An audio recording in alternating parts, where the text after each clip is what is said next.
بسم اللہ الرحمن الرحیم۔ بسم اللہ الرحمن الرحیم۔ السلام علیکم پیارے بچوں، میں ہوں آپ کا ٹیچر حافظ شہزاد۔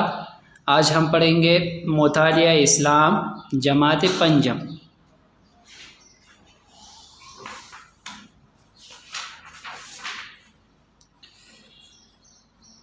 آج ہم پڑھیں گے بچوں باب اول عقائد اسلام میں سے سبق نمبر 1 اللہ تعالیٰ کی نشانیاں۔ سبق نمبر 1 اللہ تعالیٰ کی نشانیاں۔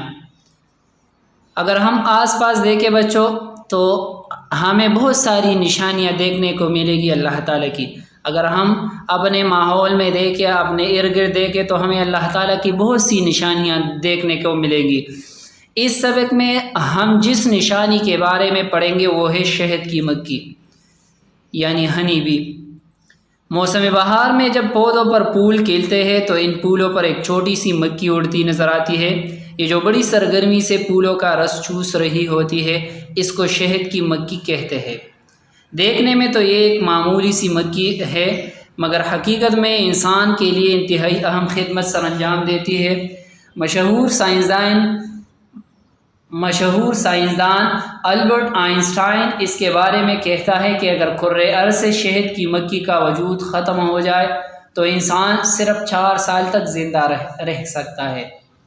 پیارے بچوں، آپ نے کبھی مشاہدہ کیا ہوگا سپرنگ سیزن میں یعنی موسم بہار میں آپ نے دیکھا ہوگا کہ ایک مکھی پھولوں پر اڑتی بیٹھتی نظر آتی ہے آپ کو۔ اس کو ہم کہتے ہیں شہد کی مکھی۔ یہ دیکھنے میں تو ایک چھوٹی سی مکھی ہے مگر اللہ تعالیٰ نے اس مکھی کو بہت سے کمالات سے نوازا ہے۔ یہ انسان کے لیے بہت اہم خدمات سر انجام دیتی ہے۔ مشہور سائنسدان البرٹ آئنسٹائن اس کے بارے میں کہتا ہے کہ اگر کرۂ ارض سے مراد بیٹا یہ ہماری زمین ہے۔ کرۂ ارض سے مراد ہماری زمین جس پر ہم رہتے ہیں۔ اگر کرۂ ارض سے شہد کی مکھی کا وجود ختم ہو جائے یعنی اگر شہد کی مکھی ختم ہو جائے تو انسان صرف 4 سال تک زندہ رہ سکتا ہے۔ سائنسدانوں کو تحقیق اور غور و فکر سے یہ معلوم ہوا کہ پودوں اور فصلوں میں زیرگی یعنی پولینیشن کا 70% حصہ شہد کی مکھی سر انجام دیتی ہے اور 90% انسانی خوراک بھی اسی عمل کی وجہ سے پیدا ہوتی ہے۔ سائنسدانوں کو غور و فکر سے بات معلوم ہوئی ہے کہ پودوں اور فصلوں میں زیرگی یعنی پولینیشن کا عمل، پولینیشن اس عمل کو کہتے ہیں بچوں جس میں پودے بڑھتے ہیں، پودوں کی افزائش نسل ہوتی ہے، پودے زیادہ ہوتے ہیں اور پودے اگتے ہیں، اس کو کہتے ہیں پولینیشن۔ یہ پولینیشن کا 70% حصہ یہ شہد کی مکھی سر انجام دیتی ہے۔ یہ جب ایک پھول پر بیٹھتی ہے تو اس پھول سے پولن گرینز اس کے جسم پر چمٹ جاتے ہیں یا اس کے پاؤں پر چمٹ جاتے ہیں۔ یہ اڑ کر دوسرے پھول پر جب بیٹھتی ہے تو وہی پولن گرینز دوسرے پھول پر گراتی ہے تو اسے پودوں کی افزائش نسل ہوتی ہے یعنی پودوں کی پیداوار بڑھتی ہے۔ اس کو ہم کہتے ہیں پولینیشن۔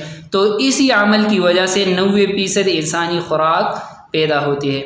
حشرات الارض میں سے صرف یہی ایک جاندار ہے جس کی تیار کردہ غذا انسان کھاتا ہے۔ حشرات الارض، حشرات کہتے ہیں کیڑے مکوڑوں کو۔ حشرات الارض یعنی زمین کے جتنے بھی حشرات ہیں اس میں سے یہی ایک جاندار ہے جس کی تیار کردہ غذا انسان کھاتا ہے۔ غذا کہتے ہیں خوراک کو، یعنی جس کی تیار کردہ خوراک انسان کھاتا ہے۔ یہ غذا شہد ہے جو ایک لذیذ اور نہایت مفید چیز ہے۔ یہ بہت سی بیماریوں کے لیے شفا بھی ہے۔ شہد ایسی غذا ہے جسے دنیا کے کسی جدید ترین لیبارٹری میں بھی تیار نہیں کیا جا سکتا۔ یعنی اللہ تعالیٰ نے یہ صفت صرف شہد کی مکھی میں پیدا کی ہے کہ شہد تیار کرنے کا کام صرف شہد کی مکھی سر انجام دیتی ہے۔ دنیا کے کسی جدید لیبارٹری میں بھی شہد تیار نہیں کیا جا سکتا۔ اللہ تعالیٰ نے یہ صلاحیت صرف شہد کی مکھی کو عطا کی ہے کہ وہ پھول اور پھلوں کے رس سے یہ بے مثال غذا تیار کر سکے۔ قرآن مجید میں اللہ تعالیٰ نے شہد کی مکھی کا ذکر کرتے ہوئے فرمایا ہے وَأَوْحَى رَبُّكَ إِلَى النَّخْلِ أَنِ اتَّخِذِي مِنَ الْجِبَالِ بُيُوتًا وَمِنَ الشَّجَرِ وَمِمَّا يَعْرِشُونَ ثُمَّ كُلِي مِنْ كُلِّ الثَّمَرَاتِ فَاسْلُكِي سُبُلَ رَبِّكِ ذُلُلًا یخرج من بطونها شراب مختلف الوانه فیہ شفاء للناس ان فی ذلک لآیۃ لقوم یتفکرون۔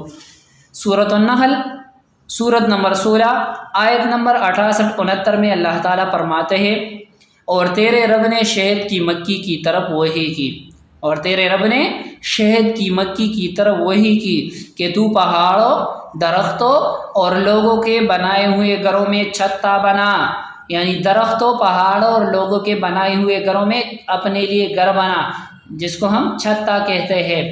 پھر ہر پل کا رس چوس، ہر پل سے رس چوس، اور اپنے رب کے ہموار کیے ہوئے راستوں پر، یعنی اپنے رب کے بتائے ہوئے راستوں پر چلتی رہے۔ اس یعنی شہد کی مکھی کے پیڑ میں سے ایک مشروب نکلتا ہے۔ ہر بہنے والی چیز کو ہم مشروب کہتے ہیں، جیسے کہ جوس، شربت وغیرہ۔ تو اس شہد کی مکھی کے پیڑ میں سے ایک مشروب نکلتا ہے جو مختلف رنگوں کا ہوتا ہے، اور اس میں لوگوں کے لیے شفا ہے۔ اللہ تعالیٰ نے شہد میں شفا رکھی ہے لوگوں کے لیے۔ بے شک اس میں غور و فکر کرنے والوں کے لیے نشانی ہے۔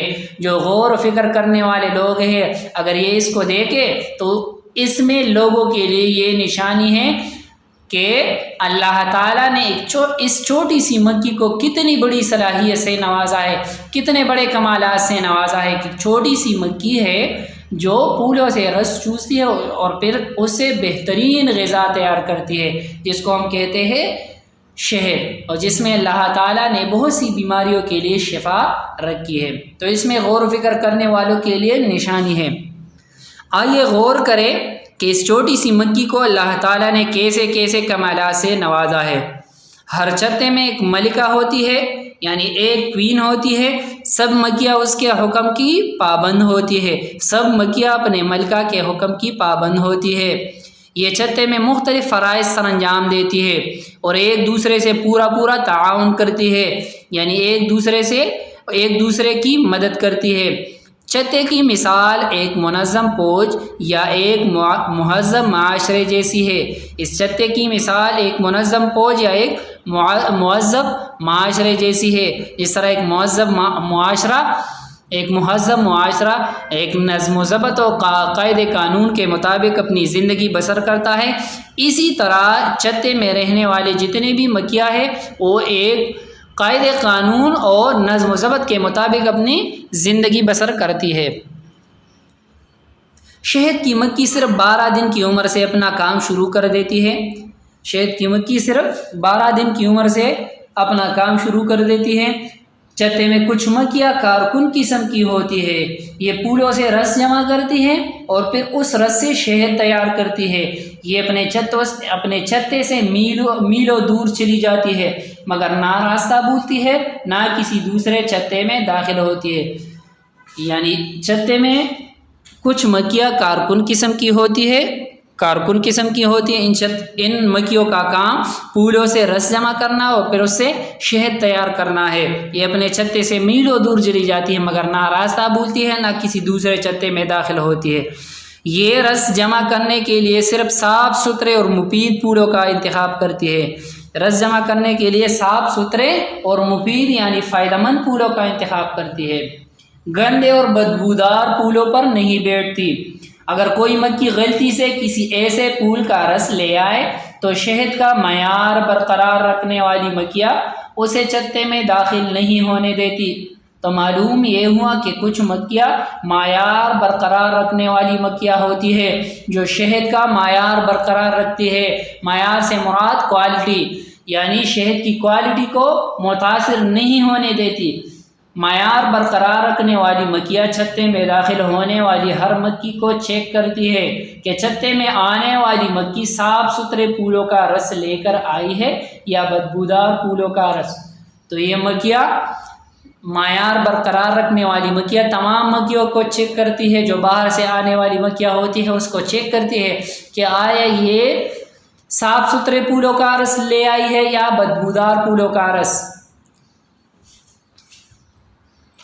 بعض مکھیاں چھتے کی حفاظت اور پہرے داری پر مامور ہوتی ہے، جو اجنبی مکھیوں اور دوسرے کیڑے مکوڑوں سے چھتے کی حفاظت کرتی ہے۔ کچھ مکھیوں کا کام کیا ہوتا ہے؟ کچھ مکھیوں کا کام چھتے کی حفاظت کرنا ہوتا ہے، اور حفاظت پر مامور ہوتی ہے یہ مکھیاں، جو اجنبی مکھیوں اور دوسرے کیڑے مکوڑوں سے چھتے کی حفاظت کرتی ہے۔ کچھ مکھیاں نئے پیدا ہونے والے بچوں کی دیکھ بھال اور تربیت پر مامور ہوتی ہے۔ کچھ مکھیوں کا کام کیا ہوتا ہے؟ یہ نئے پیدا ہونے والے بچوں کی دیکھ بھال کرتی ہے اور اس کی تربیت کرتی ہے۔ یہ بچوں کو کھلاتی پلاتی اور اڑنا سکھاتی ہے۔ یہ بچوں کو کھلاتی پلاتی اور اڑنا سکھاتی ہے۔ شہد کی مکھی کا چھتا اعلیٰ کاریگری اور بہترین مہارت کا نمونہ ہے۔ اس کا ہر خانہ مسدس یعنی 6 کونوں والا ہوتا ہے اور تمام خانوں کی پیمائش بالکل برابر ہوتی ہے۔ ان میں معمولی فرق بھی نہیں پایا جاتا، گویا ان کو کسی نے انجینئرنگ کی اعلیٰ تعلیم دے رکھی ہے۔ اگر ہم مشاہدہ کریں، اگر ہم غور کریں شہد کی مکھی کے چھتے پر، تو اس کا ہر خانہ 6 کونوں پر مشتمل ہوتا ہے اور اس کی پیمائش بالکل برابر ہوتی ہے، تو گویا اس میں معمولی فرق بھی نہیں پایا جاتا۔ انسان حیران رہ جاتا ہے کہ اللہ تعالیٰ نے اس مکھی کو کتنے کمالات سے نوازا ہے، یعنی یہ جب اپنے لیے چھتا بناتی ہے تو اس کے ہر خانے کی کونوں کی پیمائش بالکل برابر ہوتی ہے، اس میں معمولی فرق بھی نہیں پایا جاتا، گویا ان کو کسی نے انجینئرنگ کی اعلیٰ تعلیم دے رکھی ہے۔ تو اس میں بھی نشانی ہے، اللہ تعالیٰ کی ایک نشانی ہے غور و فکر کرنے والوں کے لیے۔ کائنات میں پائی جانے والی ہر چیز گواہی دیتی ہے کہ اسے ایک اعلیٰ اور برتر ذات اللہ نے پیدا کیا ہے۔ یہ اللہ ہی ہے جس نے شہد کی مکھی کو ایک کمالات سکھائے ہے۔ کس نے شہد کی مکھی کو ایک کمالات سکھائے ہے؟ اللہ تعالیٰ نے شہد کی مکھی کو ایک کمالات سکھائے ہے۔ مچھلی کو تیرنا سکھایا، مچھلی کو تیرنا اور پرندے کو اڑنا بھی وہی سکھاتا ہے، یعنی مچھلی کو تیرنا اور پرندے کو اڑنا اللہ تعالیٰ نے سکھایا ہے۔ انسان کو عقل، فہم اور شعور بھی اسی نے دیا ہے۔ انسان اسی عقل اور شعور کی بدولت دوسرے جانداروں سے بہتر اور منفرد ہے، یعنی اللہ تعالیٰ نے انسان کو عقل اور شعور عطا کیا ہے، جس کی وجہ سے انسان کو اشرف المخلوقات قرار دیا گیا ہے، یعنی تمام مخلوقات میں سے افضل۔ اللہ تعالیٰ انسان کو اپنی مخلوق پر غور و فکر کرنے کی دعوت دیتا ہے تاکہ ہم اصل حقیقت کو جان سکیں۔ ہمارا فرض یہ ہے کہ ہم کائنات پر مسلسل غور و فکر کرتے رہیں اور درست نتائج حاصل کرنے کی کوشش کریں۔ اللہ تعالیٰ انسان کو دعوت دیتا ہے کہ میری کائنات میں سوچ و فکر کرے، غور کرے، یہ بھی ایک عبادت ہے۔ اگر ہم کائنات میں غور کریں گے تو ہمیں اللہ تعالیٰ کی بہت سی نشانیاں ملیں گی۔ اگر ہم پہاڑوں کو دیکھیں گے تو اتنے اونچے اونچے پہاڑ کس نے پیدا کیے؟ اللہ تعالیٰ نے پیدا کیے ہیں۔ دریاؤں کے دیکھے، باغات کو دیکھے، جنگلات کو دیکھے، حتیٰ کہ اپنے جسم کو دیکھے، اللہ تعالیٰ نے ہمیں صحیح سلامت پیدا کیا ہے، کتنی خوبصورت آنکھیں عطا کی ہے، خوبصورت زبان عطا کی ہے، خوبصورت شکل صورت سے نوازا ہے۔ تو اس میں بھی ہر چیز میں آپ کو اللہ تعالیٰ کی نشانیاں دیکھنے کو ملے گی۔ اچھا بچوں، یہاں لکھا ہے، کیا آپ جانتے ہیں شہد کی مکھی کو اللہ تعالیٰ نے پھلوں اور پھولوں کی پہچان کرنے کے لیے 170 حاسے یعنی اینٹینا دے رکھے ہیں، جس کی مدد سے جانتی ہے کہ کون سے پھول کا رس مفید ہے یعنی فائدہ مند ہے اور کون سے پھول کا رس نقصان دہ ہے۔ اچھا بچوں، اب سرگرمی کی طرف چلتے ہیں، تفہیم کی طرف۔ ہمارے پاس جو پہلا سوال ہے وہ ہے درست بیان پر ٹیک کا نشان لگائے۔ شہد کی مکھی پھولوں سے چوستی ہے، شہد کی مکھی پھولوں سے چوستی ہے رس، یعنی شہد کی مکھی پھولوں سے رس چوستی ہے۔ اگر کرۂ ارض سے شہد کی مکھی کا وجود ختم ہو جائے تو انسان زندہ رہ سکتا ہے صرف 4 سال تک۔ اگر کرۂ ارض یعنی زمین سے شہد کی مکھی کا وجود ختم ہو جائے تو انسان زندہ رہ سکتا ہے صرف 4 سال تک۔ شہد کی مکھی پودوں اور فصلوں میں زیرگی یعنی پولینیشن کا عمل سر انجام دیتی ہے 70%۔ شہد کی مکھیاں پابند ہوتی ہے ملکہ کے حکم کی، یعنی شہد کی مکھیاں اپنے ملکہ کے حکم کی پابند ہوتی ہے۔ شہد کی مکھیوں کے چھتے کا ہر خانہ ہوتا ہے مسدس یعنی 6 کونوں والا۔ سوال نمبر 2 ہے پیارے بچوں، خالی جگہ پر کرے۔ چتے کے تمام خانوں کی پیمائش بالکل برابر ہوتی ہے۔ اس خالی جگہ میں کیا آئے گا؟ برابر۔ چتے کے تمام خانوں کی پیمائش بالکل برابر ہوتی ہے۔ شہد کی مکھی اپنا کام 12 دن کی عمر سے شروع کر دیتی ہے۔ خالی جگہ میں کیا آئے گا؟ 12۔ شہد کی مکھی اپنا کام 12 دن کی عمر سے شروع کر دیتی ہے۔ 90% انسانی خوراک اسی عمل کی وجہ سے پیدا ہوتا ہے۔ خالی جگہ میں کیا آئے گا بچوں؟ عمل۔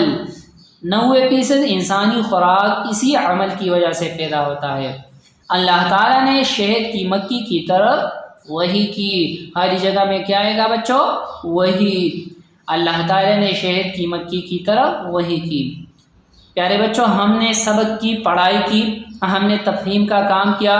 آپ لوگوں کا کام یہ ہے کہ آپ نیٹ نوٹ بک میں تفہیم کے دونوں سوالات کو صاف صاف لکھیں گے اور اس کو واٹس ایپ گروپ میں شیئر کریں گے۔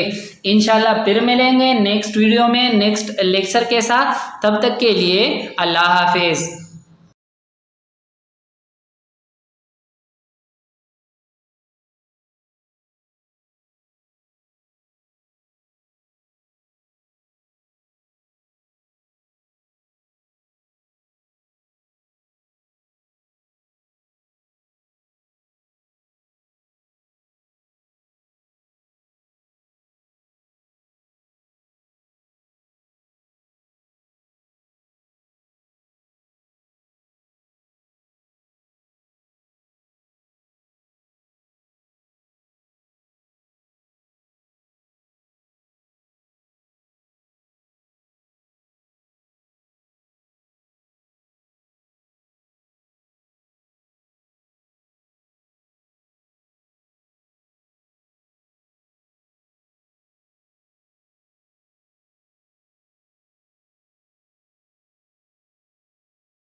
اللهم انفعنا بما علمتنا وعلمنا ما ينفعنا وزدنا علما.